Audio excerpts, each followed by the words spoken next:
नारळी पौर्णिमेनिमित्तानं वरळी कोळीवाड्यात आदित्य ठाकरे आणि एकनाथ शिंदे आमने सामने, दोन्ही पक्षांच्या कार्यकर्त्यांमध्ये राडा.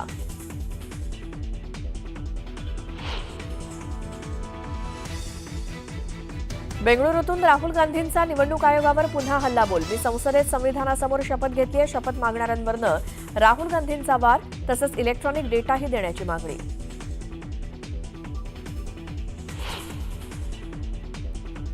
भाजप नेत्यांचा राहुल गांधींवरती पलटवार. राहुल गांधींनी बिहारमधील पराभवाचं कारण आधीच शोधलंय.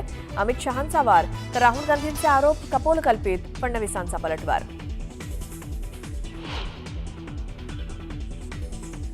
निवडणूक आयोगाला प्रश्न विचारल्यावर भाजपवाले का उत्तर देतात? काँग्रेस प्रवक्ते काकासाहेब कुलकर्णींनी बडे मुद्देमध्ये उपस्थित केला मुद्दा.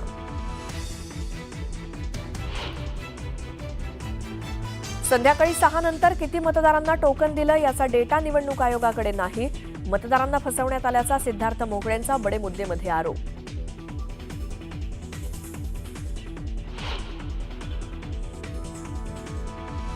आरोपासंदर्भातील ॲफिडेव्हिट आणि पुरावे राहुल गांधी का देत नाहीत? भाजप आमदार निरंजन डावखरेंचा बडे मुद्देमध्ये सवाल.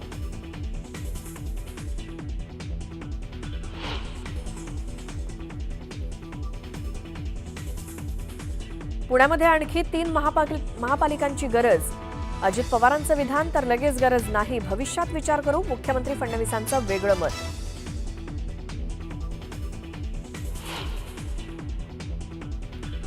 चांदवडच्या सोग्रास फाट्यावर पायी चालणाऱ्या शाळकरी विद्यार्थ्यांना टेम्पोनं उडवलं. अपघातात 2 विद्यार्थ्यांचा मृत्यू, तर 8 जण जखमी. संतप्त जमावाचा 4 तास रास्तारोको.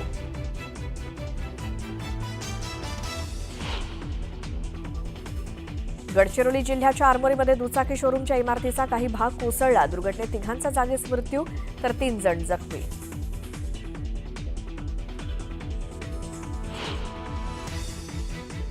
बेळगाव जवळच्या सौंदतीत ढगफुटी. महिला पुराच्या प्रवाहात अडकल्याचं कॅमेऱ्यात कैद.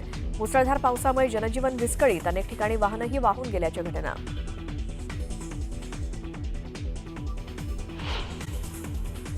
पंतप्रधान मोदी आणि रशियाचे राष्ट्राध्यक्ष पुतीन यांच्यात फोनवरून चर्चा झाली. राष्ट्राध्यक्ष पुतीन यांनी पंतप्रधान मोदींना युक्रेनशी संबंधित घडामोडींची माहिती दिली.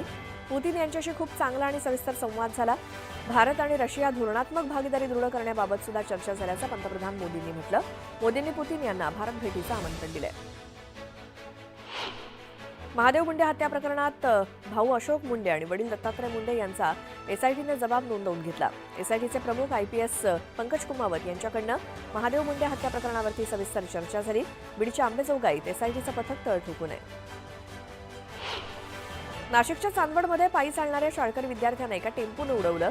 टेम्पो चालक मद्यधुंद अवस्थेत असल्याची शक्यता असून या अपघातामध्ये 2 विद्यार्थ्यांचा मृत्यू झालाय, तर 13 विद्यार्थी जखमी झालेत.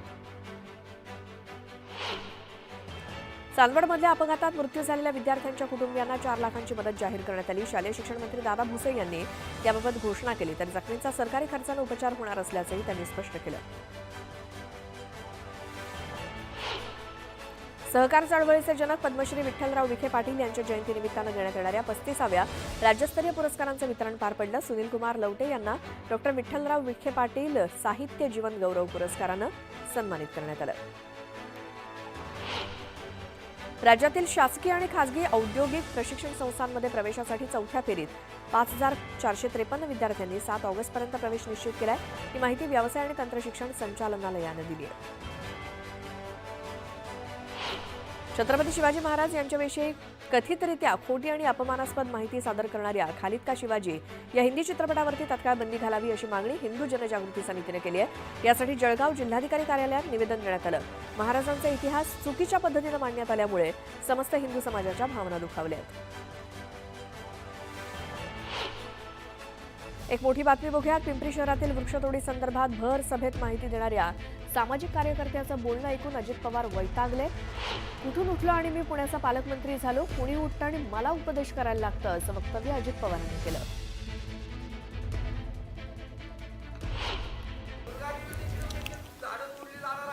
दुर्गादेवीचे कोण झाडं तोडणार आहे? नवीन काहीतरी आयुक्त राबवत आहे आणि शहरामध्ये एमआयडीसी क्षेत्रामध्ये आणि शहरामध्ये प्रचंड वृक्षतोड चाललेली आहे. आपण पालकमंत्री आहात, वृक्षतोड थांबवावी अशी पालकमंत्री म्हणून आपल्याला विनंती आहे आमची. हे सगळं ऐकलं ना कुठनं या पुण्याचा पालकमंत्री झालो असं वाटायला लागलं. जे ते उठतंय ते मला उपदेशच करायला लागते. सगळा मागता मीच घेतलेला आहे, ह्यांनी नुसतं उपदेश करायचा आहे. ठीक आहे, धन्यवाद.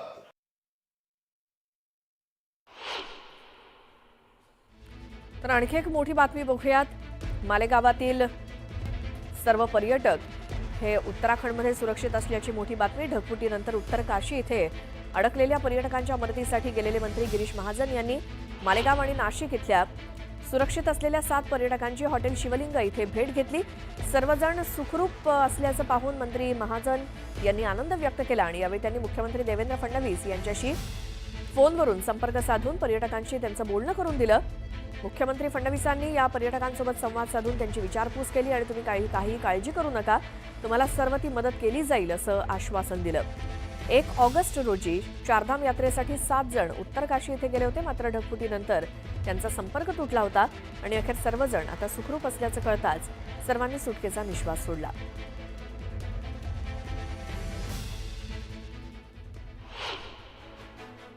कृषी विभागाच्या प्रकल्प संचालकानं शेतकऱ्यांवरती अरेरावी करत मोबाईल हिसकावला. अरेरावी करत असताना शेतकरी व्हिडिओ काढत होते. यावेळी महिला अधिकाऱ्यानं शेतकऱ्याच्या हातातून मोबाईल हिसकावून घेतला. त्यामुळे महिला अधिकाऱ्यांविरोधात संतापाची लाट आहे. हिंगोलीच्या सेनगाव तालुक्यातील साखरा, हिवरखेडा, बोरखेडी आणि खडकी परिसरात जोरदार पाऊस आला. पावसामुळे ओढे आणि नाल्यांना पूर आलाय. या पुराचं पाणी शेतात शिरल्यामुळे सोयाबीन पिकाचं मोठं नुकसान झालंय.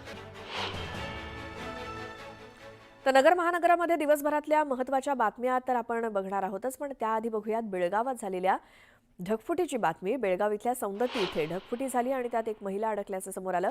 सौंदत्ती हे महाराष्ट्र आणि कर्नाटकमधील भाविकांचं प्रसिद्ध देवस्थान असून इथे भाविकांची मोठी गर्दी असते आणि मुसळधार पावसानं जनजीवन विस्कळीत झालं असून अनेक ठिकाणी वाहनं वाहून जाण्याच्या घटना घडल्या आहेत.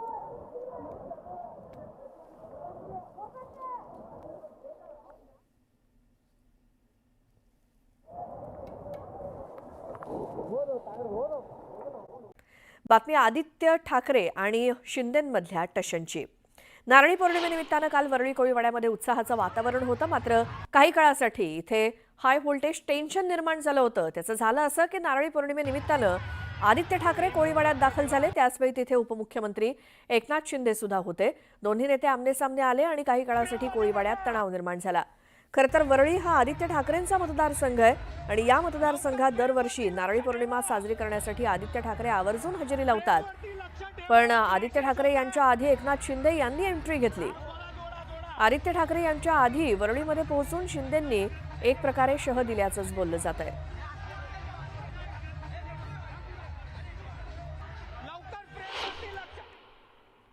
अनेक लोक येतात महाराष्ट्रभरातून, देशभरातून.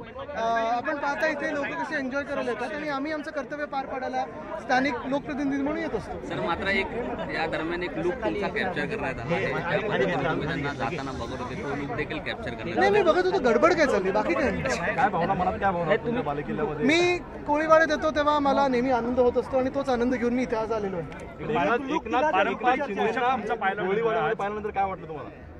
जास्ती लोकांना काही लोकांना महत्त्वाचं येतं नसतं, तसं आम्ही त्यांना महत्त्व देत नाही. आदित्य ठाकरे यांच्या मतदारसंघात आज तुम्ही आलेला आहात. आदित्य ठाकरे यांच्या मतदारसंघात तुम्ही आलेला आहात, काय सांगाल? अरे बाबा, या कोळीवाड्यातल्या लाडक्या बहिणींनी, लाडक्या भावांनी मला निमंत्रण दिलं आणि त्यांच्या निमंत्रणाला मान देऊन मी या ठिकाणी आलोय. आनंद झाला, उत्साह पाहिला.